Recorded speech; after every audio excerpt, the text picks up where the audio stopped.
আসসালামু আলাইকুম রহমতুল্লাহি ওয়া বারাকাতুহু। সম্মানিত দর্শক, খুব সংক্ষেপে আমি কতগুলো বিষয় বলতে চাই। অত্যন্ত গুরুত্বপূর্ণ। আফগানিস্তান এবং পাকিস্তানে রীতিমতো যুদ্ধ শুরু হয়েছে। সীমান্তে একের পর এক গোলাগুলি হচ্ছে, বহু হতাহত। পাকিস্তানের রাজধানী কাবুলে সরাসরি বিমান হামলা করেছে পাকিস্তান আফগানিস্তানের রাজধানী কাবুলে। আর আফগানিস্তানও ছেড়ে দেয়নি, সে পাকিস্তানে আক্রমণ চালিয়েছে, বিমান হামলা চালিয়েছে। এখন এই যুদ্ধটা এটা কি কন্টিনিউ করবে না থেমে যাবে? যদি থেমে যায় ভালো, কিন্তু যদি এটা কন্টিনিউ করে তাহলে পাকিস্তান ভেঙে টুকরো টুকরো হয়ে যাবে। এক। ২ নম্বর হলো যে এই আফগানিস্তান কেন্দ্রিক যে রাজনীতি, এশিয়ার মানচিত্র পাল্টে যাবে। এই আফগানকে নিয়ে ব্রিটিশ সাম্রাজ্য মানে যাকে বলা হয় খণ্ডবিখণ্ড হয়ে গেছে। এই আফগানিস্তানকে কেন্দ্র করে সোভিয়েত ইউনিয়ন ভেঙে গেছে। এই আফগানিস্তানকে কেন্দ্র করে আমেরিকা যে অপমান সহ্য করেছে, এবং এই জাতিটি একটি রাজার জাতি, এটা যোদ্ধা জাতি। আপনি চিন্তা করুন, আলেকজান্ডার এই প্রথম এসে এই আফগানিস্তানে এসে খুবই বিপদের মধ্যে পড়ে যায়, এবং সে এখানে জয়লাভ করেছিল বটে, কিন্তু এটা বন্ধুত্বপূর্ণ, মানে যুদ্ধ না করে একটা বন্ধুত্বপূর্ণ জয়লাভ করেছিল, এবং তখন এটার নাম ছিল ব্যাকটেরিয়া। তো সেই যে ব্যাকটেরিয়া, তার যে রানী রোকসানা, তাকে তিনি বিয়ে করেছিলেন, রাজকন্যা। তো চিন্তা করুন যে বিশ্বজয়ী আলেকজান্ডার সারা দুনিয়াতে গিয়েছে, জয় করেছে, কোনো রাজকুমারীকে ভোগ করার জন্য তার বিয়ে করতে হয়নি, কিন্তু এই আফগানিস্তানে এসে তার একমাত্র বৈধ স্ত্রী আলেকজান্ডারের Roxana. This is the nation. ইংরেজরা দুইবার আক্রমণ করেছে, পারেনি, দখলই করতে পারেনি। ভারত বিভিন্ন সময়ে আফগানিস্তানের সঙ্গে বন্ধুত্ব করেছে, এবং আপনি অবাক হয়ে যাবেন যে ভারত যে এই মুঘলরা শাসন করেছে, তো মুঘলরা কোত্থেকে গেছে? এই আফগানিস্তান থেকে গেছে। জহিরুদ্দিন মোহাম্মদ বাবর কাবুলের শাসক ছিলেন। তো কাবুল, হেরাত, কান্দাহার, কাজাকিস্তান এবং উজবেকিস্তান, এটা মূলত চেঙ্গিস খানের বংশধর যারা মঙ্গল, এবং পরবর্তীতে তৈমুরলঙ্গের যারা বংশধর, তারাই কিন্তু এই পুরো মধ্য এশিয়াটা শাসন করত। সমরকন্দ, বুখারা, যা কিছু আছে। তো এই যে যখন তাদের মধ্যে, অর্থাৎ তৈমুরলঙ্গের বংশ আর চেঙ্গিস খানের বংশ, এদের মধ্যে অন্তর্দ্বন্দ্ব, কলহের মধ্যে অসংখ্য ছোট ছোট রাজ্য বিভক্ত হয়ে গিয়েছিল। তো সেক্ষেত্রে বাবর তার নিজ রাজ্যে ফারগানাতে টিকতে না পেরে তিনি এসে কাবুল দখল করলেন, এবং সেই কাবুল থেকে এসে তিনি ভারতবর্ষের যে শাসন ব্যবস্থা চালু করলেন।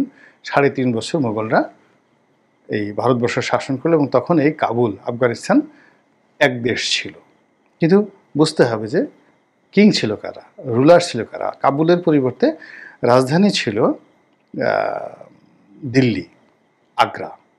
আবার কখনো কখনো লাহোরকে তারা শীতকালীন রাজধানী হিসেবে বা গ্রীষ্মকালীন রাজধানী হিসেবে ব্যবহার করেছে। কিন্তু এই ৩.৫ বছর বেসিক্যালি আফগান জনগণ ভারতবর্ষ শাসন করেছেন।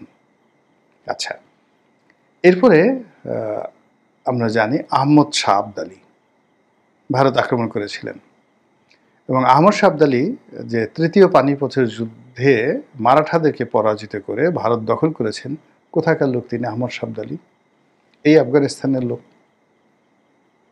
আমাদের এই যে ভারতবর্ষের উপর তাদের যে শাসন ক্ষমতা, কর্তৃত্ব, পাকিস্তানের তো কোনো অস্তিত্বই ছিল না।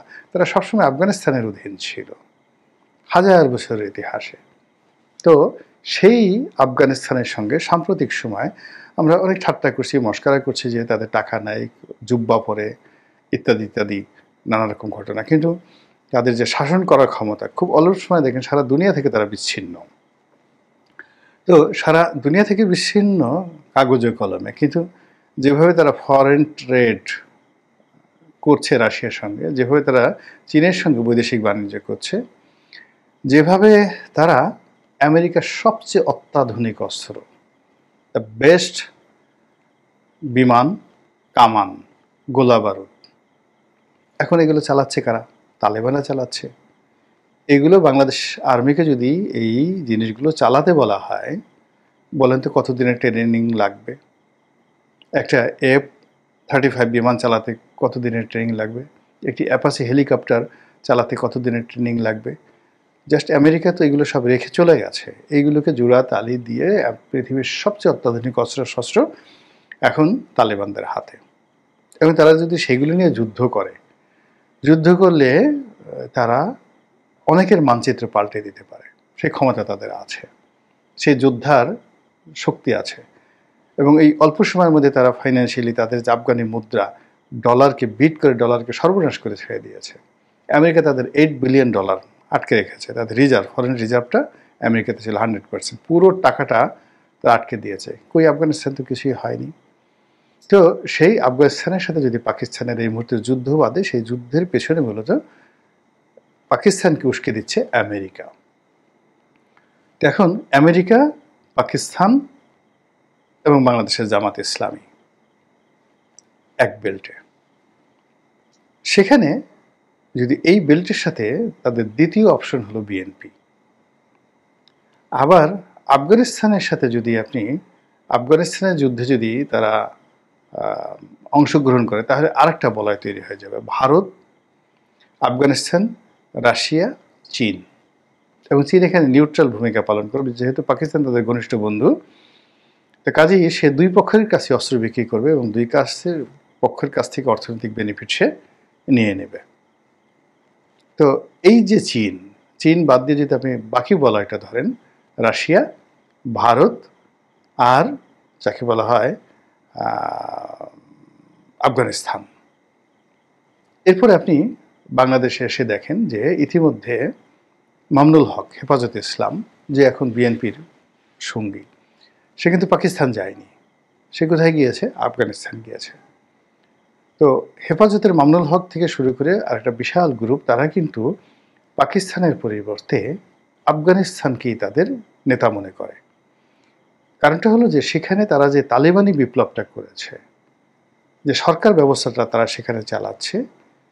আমাদের দেশে যদি কওমি লাইনের মাদ্রাসার শিক্ষা ব্যবস্থা ধরেন, সেটা মূলত আসলে তালেবানি শিক্ষা, যেটা আফগানিস্তান মডেল।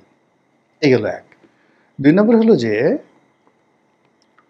আফগানিস্তানে যে তালেবান আছে, সেই তালেবানের যে শাখাটি তেহরিকে তালেবান মানে নামে পাকিস্তান, মানে তেহরিকে তালেবান পাকিস্তান বা পাকিস্তান তেহরিকে তালেবান, এরকম কি একটা সংগঠন, যেটা আফগানিস্তানের তালেবানদের একটা অঙ্গ সংগঠন। যেমন জামায়াত ইসলামী পাকিস্তান, তাদের অঙ্গ সংগঠন জামায়াত ইসলামী বাংলাদেশ, তেমনি আফগানিস্তানের যে তালেবান অফ আফগানিস্তান, তেহরিকে যাকে বলা হয় তালেবান অফ পাকিস্তান। তো এই সংগঠনটি এখন পুরো মানে পাকিস্তানের মিলিটারি সিস্টেম, পাকিস্তানের সীমান্ত, সেখানকার জঙ্গিবাদ, গেরিলা, সব কিছুর জন্য একটা হুমকি হয়ে গেছে এবং তারা সেটা পারছে না। ফলে তারা বারবার আফগানিস্তানকে বলছে যে তোমরা ওটা বন্ধ করো। আমরা যেভাবে ভারতকে বলেছি আওয়ামী লীগকে থামাও, শেখ হাসিনাকে থামাও, তদ্রুপ তারা এই গত সেই কয়েক বছর ধরে বারবার শুধু বলছে যে তেহরিকে এই তালেবান পাকিস্তান তাদেরকে থামানো হোক, কিন্তু তারা থামছে না, বরং আরও শক্তিমত্তা বৃদ্ধি করছে। ফলে এখানে যুদ্ধটা অনিবার্য হয়ে গেছে এবং পাকিস্তান আফগানিস্তান ড্যাম কেয়ার। এদিকে যখন এরকম বিমান হামলা চলছে কাবুলে, ঠিক সেই সময়টাতে মানে অনেকটা ঠাট্টা মশকরার মতো, পোলাপান যদি কখনো খেলনা প্লেন ছাড়ে বা সেটা দিয়ে ঠাস ঠাস ঠাস ঠাস করে গুলি করার চেষ্টা করে, আপনি যেভাবে হাসবেন, তো ওইভাবে কাবুলে বিমান হামলা হয়েছে। তখন তাদের যে পররাষ্ট্রমন্ত্রী, আফগানিস্তানের পররাষ্ট্রমন্ত্রী, তিনি ভারত ভ্রমণে ছিলেন। তো সেখানে তিনি সাংবাদিকদেরকে বলেছেন যে আমরা তো ভয় পাই না বা ভয় পাচ্ছি না, এটা নিয়ে আমাদের কিছু বলার কিছু নাই। যারা ভয় পেয়েছে তাদেরকে আপনারা জিজ্ঞাসা করেন যে তাদের প্রতিক্রিয়া কী। আমাদের এটা কোনো প্রতিক্রিয়া নাই, আমরা এটা মোকাবেলা করব। তো এই যে ভারতের সঙ্গে তাদের যে নতুন বন্ধন, সেই বন্ধনে যদি এই যুদ্ধটা দীর্ঘমেয়াদে চলতে থাকে, এই বিরোধটা চলতে থাকে, আলটিমেটলি সাবকন্টিনেন্টে ভারতের আধিপত্য বেড়ে যাবে। এবং যে কাজটি ভারত পাকিস্তানের সঙ্গে পারেনি, বিকজ ভারতের প্রযুক্তি আছে, কিন্তু যে লাইন আছে পাঞ্জাবে, তাদের যে সীমান্ত আছে, এখানে যে যুদ্ধটা, তার সাথে যেটাকে ডুরাল্ট লাইন বলা হয়, অর্থাৎ আফগানিস্তান এবং পাকিস্তানের যে সীমান্ত, সেই সীমান্তে যদি আফগান যোদ্ধাদেরকে মানে লেলিয়ে দেওয়া হয় এবং পাকিস্তান যদি সেখানে তাদেরকে মোকাবেলা করে ভারত যদি মদদ দেয়, আর এই এন্ড থেকে, পাঞ্জাব এন্ড থেকে যদি ভারত জাস্ট একটু বারুদ ছেড়ে দেয়, পাকিস্তানের সর্বনাশ হয়ে যাবে। আমেরিকা যার বন্ধু হয়েছে তার তো আসলে সর্বনাশের জন্য আর কিছুই দরকার হয় না। তো সেই ক্ষেত্রে আমেরিকা কেন্দ্রিক, পিটার ডি হাস কেন্দ্রিক, তারপরে রোহিঙ্গা কেন্দ্রিক, ডিপ স্টেট কেন্দ্রিক যে পলিটিক্যাল পোলারাইজেশন চলছে বাংলাদেশে, এই বরফ গলে রীতিমতো পানি হয়ে যাবে। অন্যদিকে এই যে ইসলামাইজেশনের যে ভাগ চলছে, এখন আমরা মনে করছি যে জামাতের নেতৃত্বে হেফাজত সব এক হয়ে যাবে, কিন্তু এই যুদ্ধটা যত প্রবল হবে, এই কওমি মাদ্রাসার যারা ছাত্র রয়েছেন, শিক্ষক রয়েছেন, এমনকি তাবলিগের যারা রয়েছেন, তারা সবাই পাকিস্তান বিরোধী হয়ে পড়বে এবং সবাই তালেবানদের পক্ষে যোগ দেবে এবং সবাই ভারতের সঙ্গে বন্ধুত্ব করতে বাধ্য হবে। আর ভারতের সঙ্গে যদি বন্ধুত্ব হয় বা ভারত যদি এখানে আরও সুবিধাজনক অবস্থায় হয়, প্রতিদিন টুস করে ঢুকে পড়ার যে হুমকি, বলেন তো এটা বাড়বে না কমবে? আর সেক্ষেত্রে রাজনীতির যে হিসাব, সব কিছু এলোমেলো হয়ে যাবে। নতুন করে রাজনীতির হিসাব আবার কষতে হবে বিএনপিকে, জামাতকে, অন্যান্য যারা রাজনৈতিক দল আছে। একটার পর একটা জটিল পরিস্থিতির সৃষ্টি হচ্ছে। আল্লাহ ভালো জানেন কোনটি আমাদের জন্য ভালো হবে। দোয়া করি আল্লাহ যেন সব কিছু আমাদের কল্যাণের জন্য করেন। আসসালামু আলাইকুম রহমতুল্লাহি ওয়া বারাকাতুহু।